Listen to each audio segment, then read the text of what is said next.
የቀለበቱ ቀን የነበረውን አያያዙ ራሱ በጣም ደስ ስለሚል ነው ፎቶ ላይ ሳይሆን የነበረውን ቦታውን አጠቃላይ ነገሩን ንገሪኝ። ቀለበታችንን ዲዛይኑን ምናምን የመረጠው ነው የደቻሳ ነው። ደቻሳ የኔ ላይ ነጻነት ይላል እና ዓመተ ምህረቱ አለው የሱ ላይ ደግሞ ንጹህ ዘር ይላልና በዓመተ ምህረት ጋር ማለት ነው። እና የቀለቡ ጊዜ ማረሳው ቆመን አሁን እሺ አንዴ ምናምን አላስነኝ ማለት ነው። አስናቀነ ነበር የቀለበጣታችሁን ደፋችሁን አስለቅቁ አለ። እንዲህ ብለናል ሁላችንም እና ለማስለቀቅ ይሁን ነጽ እንዲህ ያለበት ደፋችሁን አስለቅቁ ጣቴን ይዤ እንደዚህ ሳሽከረክር አስተዋሳለሁ። የምርድፍ ያለበት ነው። አንገትሽ ላይ ያለው ቀለበት እዚህ ያረጋው ነበር። አዎ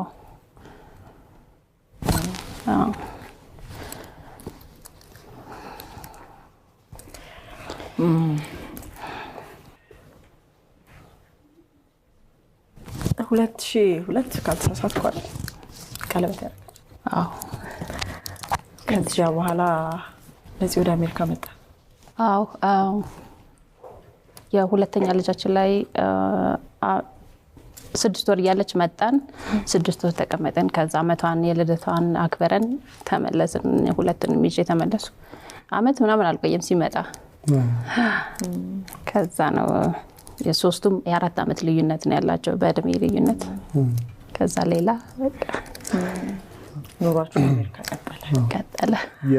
የስራ ሁኔታ የነጽን ስናየው በቲያትሮችን ይሰራል፣ ፊልሞችን ይሰራል፣ የቲቪ ፕሮግራሞችንም ይሰራ ነበርና ልጆቻችሁን ስትወልዱ ከጎንሽ ነበረ?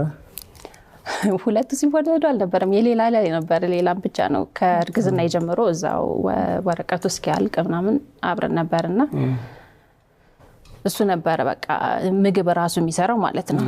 እና ምን ይለኛል ይሰራል ሳይነግረኝ ዝም ይሄን እየሰራ ነው ካለኝ አልበላውም ያ ማስመለስ ምናምን አለ እና ይሰራል በጣም ይጣፍጣል ምናምን ብዬ እበላለሁ።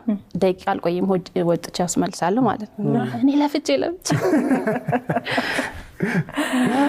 ከሌላ ጋርም ያለው ቅርርብ ለየት ይላል። አብሯት ስለሆነ ከመጀመሪያም ስለነበረ ይሆን አላውቅም። ከሌላ ጋር የመጨረሻው ከበዳውም ለሷ ነው። እሷን ቻስሪ ምን እነሱ ትልልቆቹ ሜቢ አንደርስታንድ አድርገውታል፣ ግን ለሷ ከብዳል እንጂ ለዚህን አንነግርም። ለሰው በደንብ ያውቃል። ቲቪ ላይ የምናውቀው ነፃነት ነው ከጀርባው ያለው። በጣም ከሰው ተግባቢ፣ በጣም ቁም ነገረኛ። እኔ በጣም ይገርመኛል ነፃነት። ቀልደኛ ግን በጣም ቁም ነገረኛ እና ደግሞ በጣም